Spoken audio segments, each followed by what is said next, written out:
வணக்கம் நண்பர்களே. ஒரு வார்த்தை வாழ்க்கையே மாற்றுமா? கண்டிப்பாக மாற்றும். வாருங்கள் பார்ப்போம். கண்ணன் சென்னை நகரிலே ஒரு பெரிய கணினி நிறுவனத்திலே வேலை செய்து வந்தான். நல்ல பதவி, நல்ல சம்பளம். ஆனால் அதற்கேற்ற அளவுக்கு வேலைப்பளுவும் அதிகம். காலை முதல் இரவு வரை வேலைதான். சில நாட்களில் நடு இரவு வரை கூட அலுவலக பணியில் மூழ்கியிருப்பான். அவன் ஊரில் இருந்து தாய் தினமும் அவனை தொலைபேசியில் அழைப்பார். சாப்பிட்டியாப்பா, உடம்பை பார்த்துக்கப்பா, சோர்வா இருக்கியா என்று அன்போடு விசாரிப்பார். ஒரு நாளில் 2 முறை கூட அழைப்பார். ஆனால் வேலைப்பளுவில் இருந்த கண்ணனுக்கு சில நேரங்களில் அது எரிச்சலாக தோன்றும். எப்போதும் ஃபோன் பண்ணிக்கிட்டே இருக்காங்க, வேலை செய்ய விட மாட்டேங்கிறாங்க என்று மனதிலே நினைத்து கொள்வான். சில நேரங்களில் கோபமாகவும் பேசிவிடுவான். ஒரு நாள் இரவு வேலை பார்த்து கொண்டிருந்த பொழுது அவன் தாய் தொலைபேசியில் அழைத்தார். அப்பொழுது அவன் சிறிது கடினமாக நடந்து கொண்டான். வேலை இருக்கிறது, வையுங்கம்மா, நாளை காலையில் கூப்பிட்றேன் என்று ஃபோனை வைத்து விட்டான். அடுத்த நாள் முழுவதும் வேலைப்பளுவில் மூழ்கியிருந்தான். அன்று அவன் தாயிடமிருந்து எந்த அழைப்பும் வரவில்லை. அவன் அதை பெரிதாகவும் நினைக்கவில்லை.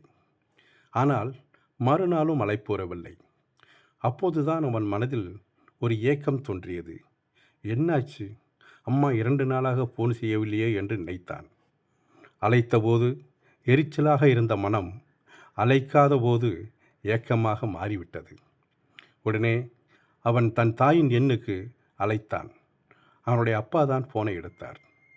அப்பா, அம்மா நல்லா இருக்காங்களா என்று பதட்டமாக கேட்டான். அப்பொழுது அப்பா மெதுவாக சொன்னார், இல்லைப்பா, அம்மாவுக்கு 2 நாளாக உடம்பு சரியில்லை. நேற்று மருத்துவமனையில் சேர்த்தோம். இப்போது தான் வீட்டுக்கு கொண்டு வந்திருக்கோம் என்றார். அந்த வார்த்தையை கேட்டவுடன் கண்ணனின் மனம் உடைந்து போனது. உடனே வேலையெல்லாம் விட்டுவிட்டு ஊருக்கு புறப்பட்டான். வீட்டிற்கு சென்ற பொழுது அவன் தாய் மிகவும் சோர்வாக படுத்திருந்தார். ஆனால் அவனை பார்த்ததும் முகத்தில் ஒரு சிறிய சிரிப்பு மலர்ந்தது. அவள் தாய் முதலில் கேட்ட கேள்வி, சாப்பிட்டியாப்பா? அந்த ஒரு கேள்வியே கண்ணனின் மனதை உடைத்து விட்டது. சாப்பிட்டேம்மா, உடம்பு எப்படி இருக்கு என்று கண்கலங்கி கேட்டான். இப்போது பரவாயில்லைப்பா என்று தாய் மெதுவாக சொன்னார். அந்த 2 நாட்களில்தான் ஒரு தாயின் உண்மையான அன்பை கண்ணன் முழுமையாக உணர்ந்தான். சாப்பிட்டாயா என்ற சாதாரண வார்த்தையின் பின்னால் ஒரு தாயின் முழு பாசமும் அக்கறையும் உயிரும் இருக்கிறது என்பதை புரிந்து கொண்டான். அப்போது அவருடைய அப்பா அமைதியாக சொன்னார், இருக்கும்போது யாருடைய அருமையும் தெரியாதப்பா, இல்லாத போதுதான் அதன் மதிப்பு புரியும். நீ எவ்வளவு பிஸியாக இருந்தாலும் ஒரு 2 நிமிடம் பேசு. உங்கள் குரலை கேட்டால்தான் பெற்றோருக்கு நிம்மதி என்றார். அந்த வார்த்தைகள் கண்ணனின் மனதில் ஆழமாக பதிந்தது. அதன் பிறகு தினமும் அவன் தாயிடம் நேரம் ஒதுக்கி பேச ஆரம்பித்தான். அப்போது அவனே முதலில் கேட்பான், அம்மா சாப்பிட்டீங்களா? அந்த கேள்வியில் தாய்க்கு ஒரு உலகம் நிறைந்த மகிழ்ச்சி இருந்தது. தாய் இருக்கும் வரை சாப்பிட்டாயா என்று கேட்க உயிர் இருக்கும். தாய் இல்லாத போதுதான் அந்த கேள்வியின் அருமை புரியும்.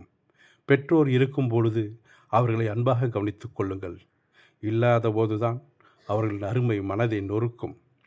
சாப்பிட்டாயா ஒரு வார்த்தைதான், ஆனால் அது தாயின் அன்பை பேசும் மொழி. நன்றி நண்பர்களே, தொடர்ந்து சந்திப்போம். வணக்கம்.